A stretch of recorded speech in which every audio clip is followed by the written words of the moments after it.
Mayong adlaw, Viskans. Today, we have an invited resource person for our topic on using scoping review methodology for education students. As a background, academically, he is our summa cum laude at the Department of Teacher Education. He landed top 6 during the September 2019 licensure examination for teachers. He is the author of the article, A Scoping Review on the Implementation of the Spiral Progression Approach. He certainly has experiences on using scoping review methodology. Help me welcome Mr. Jose Celso Perez Jr. I'll share my screen with regards to my presentation for this morning's topic. So before anything else, I would like to thank Professor Billion for the trust he gave me to present. No, although I'm not really that very proficient researcher already, but somehow the experience that I had when beginning in my undergraduate degree and up until now that I am already officially engaging in higher education, no, it already gave me significant amount of experience and insights when it comes to conducting research. And even as of now, we are also conducting our second scoping review in partnership with one of your classmates, no, Mandrea. Mandrea is also engaged in one of our scoping review projects in the department. So um, perhaps you can ask her later kung ano yung insights na ma-share po. Okay. So once again, good morning, everyone. So I am going to present today the scoping review methodology. So first, I will be talking about the steps. How are we really going to do this scoping review thing? Perhaps this research methodology is quite new to you. And then I will also give you the reasons why should we do scoping review. Even before, when we are still in our undergraduate studies, we are always emphasized with the fact that there has to be a sort of relevance when we conduct research. Because unless we see yun, nga importante yun ang research, we will really not do it. Even me, when I was still in my undergraduate studies, why would I do a good research report or even a good scientific report if it does not seem relevant to me? So the first thing that you need to establish when you do research, including na dirang scoping review, is you need to see the relevance. Kana bang if we don't see the importance man dili yung kaganahan, you will really not have the um that motivation to complete a research. Although completing a research has its own challenges and hurdles also. It was not easy completing a research. Even me, when I was completing my first published research, gilantan gali ko ato nag-deadline kasi sir.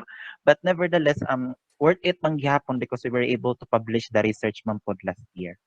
So let me proceed now with the definition for what is really scoping review. Scoping review is a relatively new research methodology.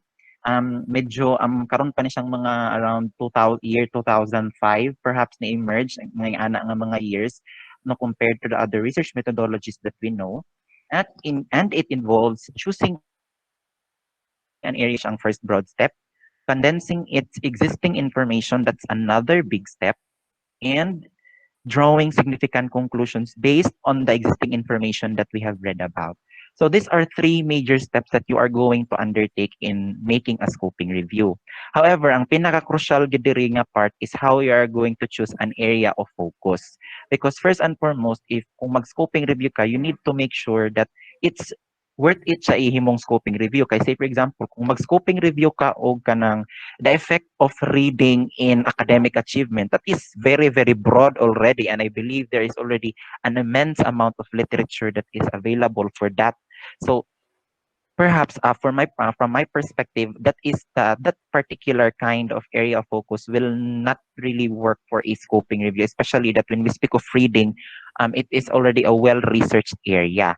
So sa choosing of area and focus pa lang, medyo challenge na gid diri because you need to look for a particular topic kung asa mo suit yun ni ang scoping review. Then the next major step would be to condense its existing literature, which is of course mao gyud ni nga ri na gyud ni diri ang bulk sa imong work nga mahitabo. Like you are going to scour the entire internet in the entire journals and whatever source of information that you can find so that you can incorporate all the important literature regarding the topic that you have chosen. And then looking into the broadness, or looking into the scope already of what you have read on the existing information, you are going to identify, you're going to formulate certain conclusions. No, what can I conclude based from the data that I have gathered sa kaning area nga akong gistudihan? And that will lead us to the significance of for the or the outcomes of doing a scoping review, because first and foremost, it surveys the extent and nature of a research activity. If naka-establish na mo og usa ka nindot nga topic, of course, with the approval of your research advisor or with approval of Professor Billion, you will be able to see if that area has been well researched already. Okay, because you are going to examine man the scope of how much it's already been studied in the existing literature. So say for example, you chose a topic, and then you saw in the databases you have access nga limar man ka book study or murag na po, or maybe 20 articles raman na nag-talk ani nga research. So that can give you an insight that that particular topic is not yet well researched. So that is one example on how a scoping review surveys the extent and nature of research activity.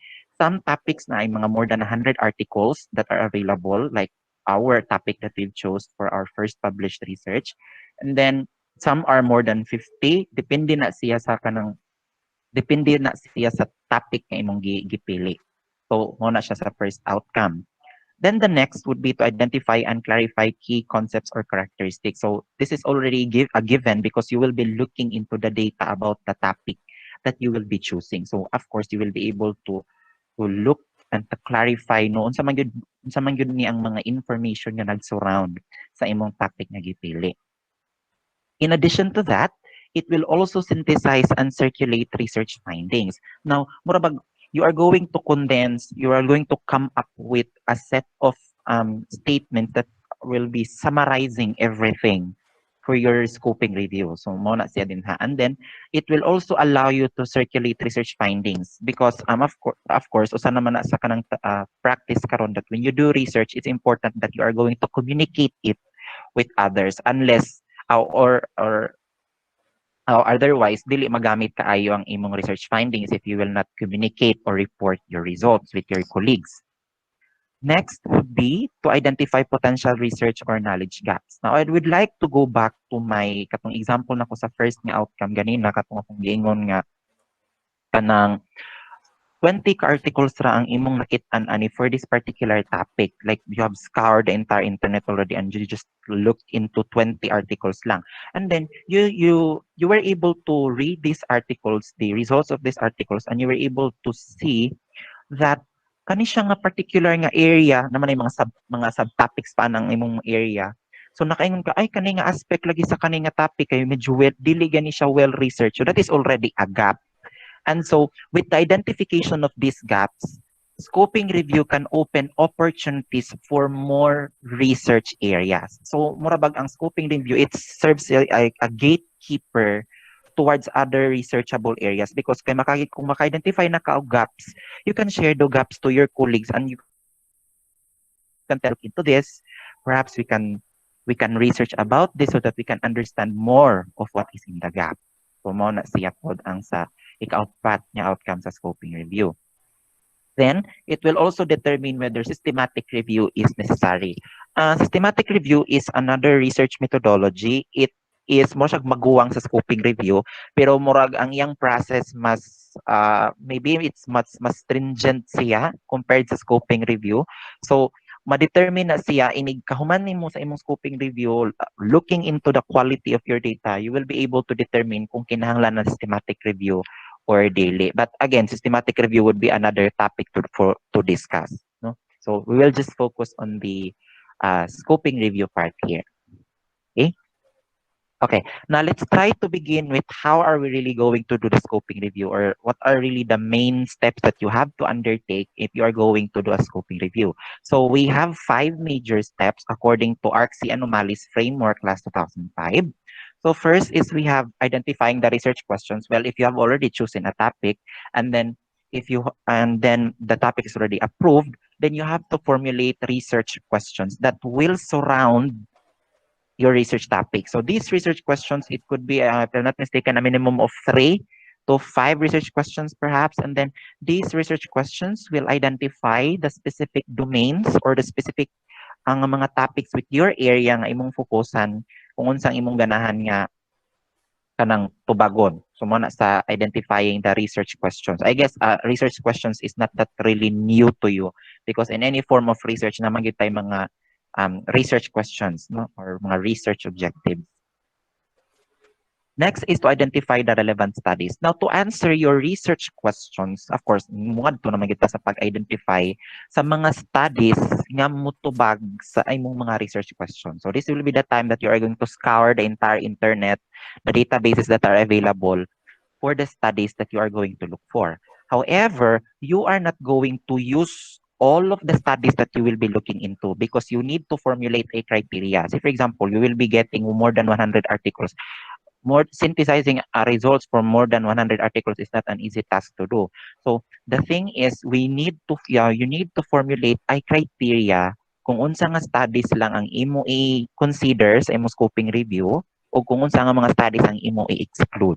So later on, I will show you an example of what a criteria looks like so that your the studies that you will be analyzing will be manageable and feasible also. Then, study selection, mo na ni ang katong akong giingon nga maghas-has na ka based sa criteria. Like say, for example, you have already gathered more than 100 articles and then you already have your criteria. So based on the criteria, you need already to exclude and include certain studies no mo na tumugamit ka sa criteria. And then the study selection process will be illustrated using the diagram which with what we call prisma.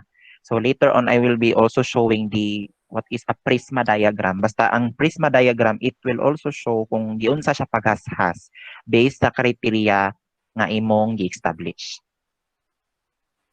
Then, charting the data. So let's say, for example, from the 100 articles that you have gathered, ang nahibilin na lang is 15 na lang kabuok. So from the 15, imo to i-chart ang mga data using a table. So napo na siya existing template kung unsaon pag-chart ng data. So no need to worry for the charting of the data. All you just have to do is to get the results from these individual studies, then you just paste them on the table. Then you have also to identify other details like the name of the author, the study location, the year the study is published, the methods employed in those researches.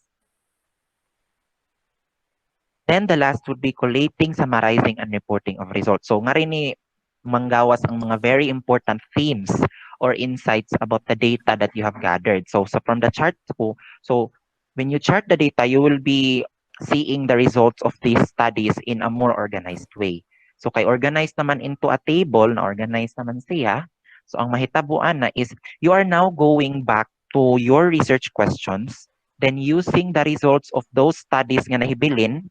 So for example, na kay 15 nga nahibilin, katong results sa katong 15, you are going to use them to answer your research questions from the beginning. So you are going to muna ni nga rin na ni manggawas ang mga nindot nga mga arguments nimo based sa katong data nga imong na-gather. Mara na siya murag kung sa scientific report pa nimo ni ang discussion, okay? So mo na siya ang 5 major steps on how to do a scoping review.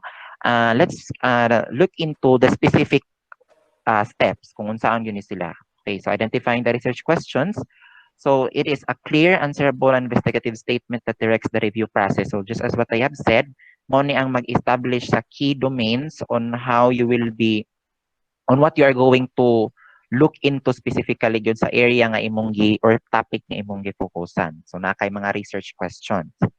And then, identifying relevant studies. So when you identify relevant studies, no, you are going to establish first mga key search terms. So unsa man ang mga key search terms? So these are the terms that we are going to input ngadto sa database. Like we have different databases man sa internet. We have Google Scholar, we have ERIC, we have Philippine e-journals, we have CiteSeerX, we have Science Direct, we have a lot of databases. Nga rin sa pag-identify relevant studies, if specify nimo diri kung unsang imong key search terms. These are the exact words that you are going to type in the search box. So mo na ang mga key search terms. Okay? So imo na siya specify nga rin nga step kung unsang kanang mga words. And then There are different electronic databases that you can access because and which is very applicable sa karong time sa pandemic because we cannot really go physically into libraries and ano any repository of journals nga hard copy yun. So you can use the existing electronic databases that we have over the internet, but you can also identify relevant studies from abstracts and bibliographic details of the articles. Like, say, for example, kung nakagather kag mga articles, you can also look into the reference lists. Kay base naapod nga ito'y mga interesting nga mga studies nga imong pwede makuhaan og additional nga mga studies or mga articles. So you can also look into their bibliographies. Kung mo na nga ra ang steps sa pag-identify sa relevant studies. Then, proceeding to the study selection. So, an eligibility criteria is developed to identify the studies to be included. So, naay criteria sa kung giingon pa, this will determine which articles you are going to include and exclude in your study. Then, the relevant studies gathered will undergo a comprehensive process of screening based on the eligibility criteria. So, sa ako pag-iingon ganina, hashasan ang mga studies nga imong napilian, then you are going to illustrate that using the PRISMA diagram. Okay, mo na siya, the Prisma flow diagram. So later ako ipakita ninyong example sa Prisma flow diagram. Next, the fourth one would be the charting the data, of course. Katong akong gingon ganina nga mag-table. And then information included in the table or in the matrix would be the name of the author, the year of publication, location of the study, the aim of the study, methods or interventions employed, population sample, and results or outcomes. Pero ma-negotiate man actually ninyo kung unsa nga mga information lang ang inyong i-appeal sa table kay kaning akong ganyan merit dire medyo damo ra man gyud ni siya, but perhaps you can just simply include the name of the surname of the author, the location of the study, the methodology used, and the results. So pwedeng kana lang ang inyong ibutang sa inyong table so that it would be more manageable for you to chart the data. Then, after charting the data, so muna to kong ganina, the collating, summarizing, and reporting of results. So the results of the included studies katong nahibilin sa imong paghashas, they will be used to answer the research questions formulated at the beginning of the study. This involves the use of some analytic framework or thematic construction to provide a broad account of the existing literature. So there will be themes nga manggawa sa imong results. So these themes will be very meaningful as you are going to report these themes to others when you have already finalized the results of your study. Okay? So mo to siya ang 5 major steps on how to do a scoping review.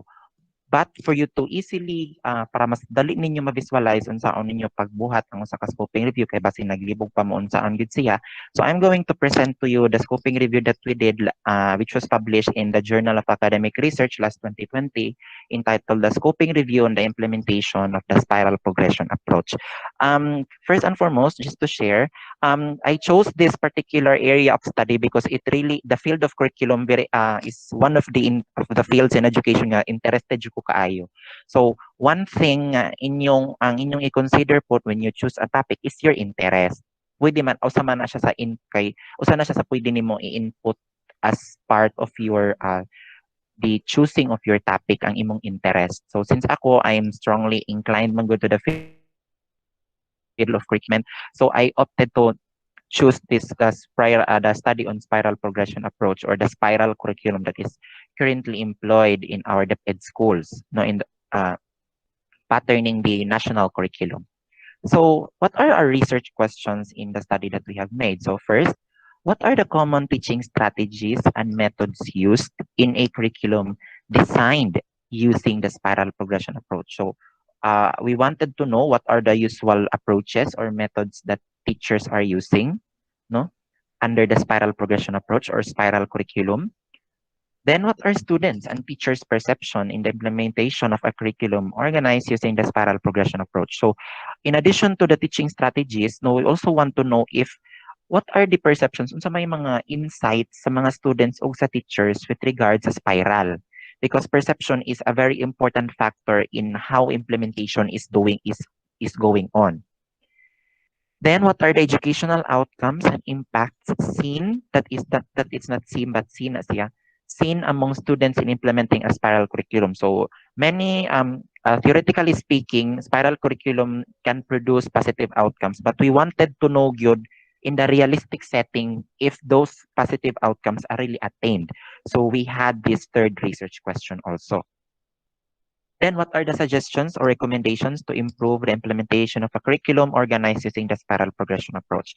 Now, as we know that in the field of education, whatever approach or method or design that we are going to adapt, nagin na yung mga suggestions or recommendations for improvement. So we also wanted to look into that aspect. So for our study, we have 4 research questions that needs to be addressed by the end of the study. So muna ang upat nga mong na-formulate. Then, relevant studies. So the key search terms that we inputted in the search box of the different databases are the term spiral curriculum, spiral progression approach, effectiveness of spiral curriculum, or the effectiveness of spiral progression approach. So we look into these terms. We use these terms as we go through 13 electronic databases, pero sa 13 na ay 7 nga nga walay significantly related studies. So if you choose mga 10, I cannot guarantee yung tanan na nga mga database na ay manggawas ana nga mga relevant studies. So sa amo na ay 7 nga wala sila relevant studies, while the other remaining databases na may studies nga nakuha kanila. Then bibliographies and reference lists were also used to gather relevant studies. So mo to, such as what I have said, nagibasa po na mo ang mga reference lists so that we can identify if na pa yung mga nindot nga mga articles nga pwede na mo i-consider. And then this is the study selection process already involving the inclusion and exclusion criteria or the eligibility criteria that I was talking about kaganina. So the elements in your criteria would be including time period. So sa among study, we use 2000 to 2018 studies. So studies outside those dates, like before 2000, wala na to sila ilabot. Then language would be English, of course, lain po kay mag-include studies nga naka-Chinese, nga walay naka-translate nga nga English. And then type of article, we considered journal articles, conference papers, doctoral thesis, or dissertations. So kanang mga articles nga daily journal published in journals, daily conference papers of daily thesis or doctoral dissertations, they are not included. Then study focus, students and teachers in basic education. Then ang gi-exclude to ang katong mga nasa higher ed. Then literature focus articles in which spiral progression has a significant bearing or emphasis. So katog yung mga articles nga mo gyud ang ilang main topic ang spiral. So wala na mo gi-appeal ang katong mga studies nga murag pahapyaw lang gi-mention ang spiral. So excluded to sila. And then population and sample, so students who are enrolled in formal and recognized schools or programs in basic education, as well as teachers who implement a curriculum designed using the spiral progression approach. So kaning criteria, very important na siya because just as what I have said, if you have identified a large number of studies, your criteria will help you determine unsa lang nga mga articles ang imong i-include sa imong review, unsa nga mga articles ang imong i-exclude. Yan. Then this is the Prisma flow diagram that I was talking about. So from our end, sa among research, we were able to identify 107 records or articles from database searching. And then we also have 58 additional records, that is what we call gray literature, identified through certain sources. So kaning 107 plus 58, all in all, we were able to identify before 165 articles. So nakagather mig 165 articles. 165 articles, 28 of them were excluded because there are duplicates. These ma-encounter ninyo shop most likely because na may mga articles that are available in this database, which is also available sa another nga database. So you need to remove the duplicates. So 165 minus 28, so ang nahibili na lang is 137 unique records screened for inclusion. So sa 137, using the criteria we had for relevance, date, and study scope, nagtanggal mig 77. So from the 137 minus 77, ang nahibili na lang kay 60 ka buok. Then ang 60 gimaynusan na purog 45 based on the type of article, availability of full text article, and the population. So 60 minus 45, 50 na lang nahibilin. So from the 165 records that we have gathered from the start, ang nahibili na lang is 15 na lang kabuok. So that was how comprehensive the process that we have undertaken, and that is illustrated using the Prisma flow diagram. Then we chart the data. So mo ni again ang katong example sa katong table nga inyong gamiton. So you have here the study number, the author details, year and location. So nani dire, the study design or the methodology used, then the outcomes, ang results. Mo ni siya. Gani lang kagamay ang data. So all you just have to do is to input the database sa katong mga articles na nahibilin o katong mga finally included studies. Then results. Okay, now, since we are already able to select the studies, nasa sana na mo, we're already able to chart the data.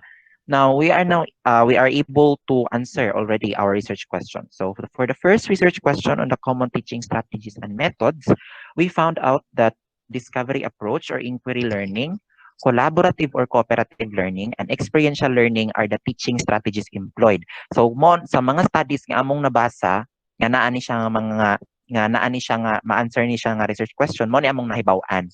So nga mo din nga mga approaches. And then looking into this, we were able to generalize that they are under learner-centered approach. So kani sila nga mga approach, mga learner-centered man gyud ni sila.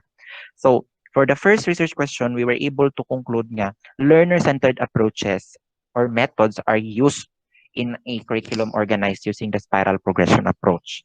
So mo na siya for the first nga research question. For the second research question, kaning students and teachers' perceptions, students and teachers both have positive and negative views towards a curriculum organized using the spiral progression approach. So mixed ang ilang perceptions. However, kung sa teacher side lang, teachers have more outweighing negative views involving problems in curriculum design and implementation. Some said, dili daw matrace ang articulation sa competencies, kulang ang time to achieve the competencies, they are not dili daw sila master sa tanan areas sa pagtudlo. Like, say for example, sa science, because we already know sa K-12, ang upat naman ka branches sa science may tudlo in one school year. But in our previous degree programs, ang ato ramang gi-offer is purely biological and purely physical. So may uban nga mag-struggle to teach all the areas. So usa na siya ang mga negative views sa mga teachers.